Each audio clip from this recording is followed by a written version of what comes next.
आप देख रहे हैं देश का विशाल नेटवर्क इंडिया टीवी लाइव, सच्चाई की सही आवाज।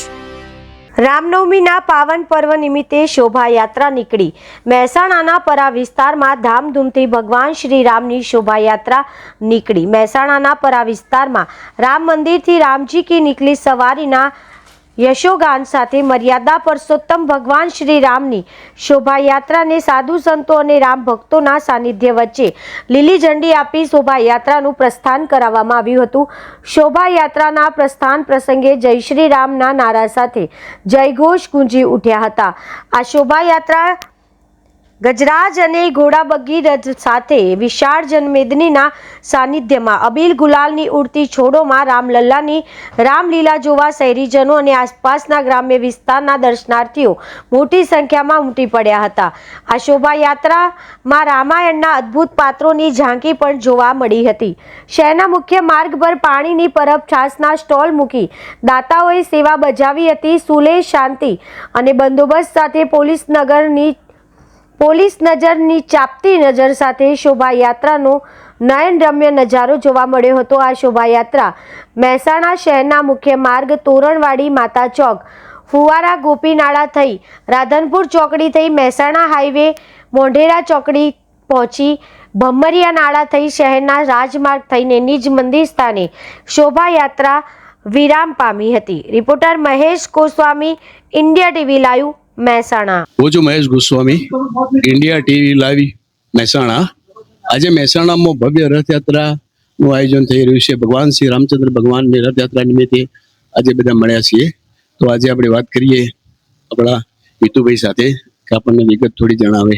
હું હિતેન્દ્ર પટેલ, મહેસાણા પરા રામજી મંદિર આયોજિત આ રથયાત્રા 13મી રથયાત્રા છે અમારી। આ રથયાત્રા એટલી ભવ્ય અને સુંદર છે, સમગ્ર શહેરની ઉત્સાહ પ્રેમી, ધાર્મિક પ્રેમી જનતા ઉત્સાહભેર આ રથયાત્રાની અંદર ભાગ લે છે। અમારા આ પરા રામજી મંદિર આયોજિત આ રથયાત્રાની અંદર ભગવાન શ્રી રામચંદ્રનો રથ, એ સિવાય 11 ટ્રેક્ટરોમાં અમારા મહિલા મંડળના બધા સભ્યો, 11 ઊંટલારીઓમાં બાળકો વેશભૂષામાં સજ્જ થઈ જુદા જુદા પાત્રો ટેબલોમાં બેસી અને સુંદર આયોજન કરવામાં આવ્યું છે। સાથે સાથે 21 ટ્રેક્ટર પણ આ રથની અંદર જોડાવાના છે। સાથે સાથે 2 ડીજે, બેન્ડ બાજા અને નાસિક ઢોલ, શરણાઈ ઘણું બધું આ રથયાત્રાની અંદર છે। લગભગ 1.5-2 કિલોમીટર લોબી આ રથયાત્રા સમગ્ર 7 કિલોમીટરના રૂટની અંદર ફરવાની છે। આ રૂટની અંદર લગભગ 25 જેવા સેવા કેમ્પો પણ છે, જેઓ ભવ્ય સ્વાગત થવાનું છે અને લગભગ 10,000થી પણ વધુ પબ્લિક આ રથયાત્રાની અંદર જોડાવાની છે।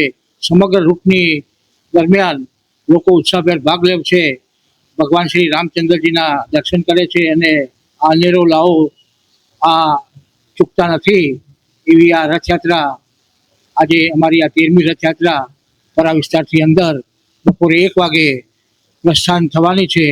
સૌ પ્રથમ તો સાધુ સંતો અહીંયા આવશે, પ્રવચન કરશે, ધર્મ ધજા ફરકાવવામાં આવશે, રથ ઉપર ગુલાબની પુષ્પવર્ષા કરવામાં આવશે અને ત્યારબાદ રથયાત્રાનું પ્રસ્થાન કરવામાં આવશે અને લગભગ 8 વાગે આ રથયાત્રા નિજ મંદિર પરત ફરશે। સૌ કોઈ ઉત્સાહભેર આ રથયાત્રામાં ભાગ લે છે।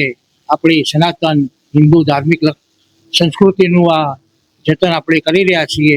લોકો ધન્યતા અનુભવે।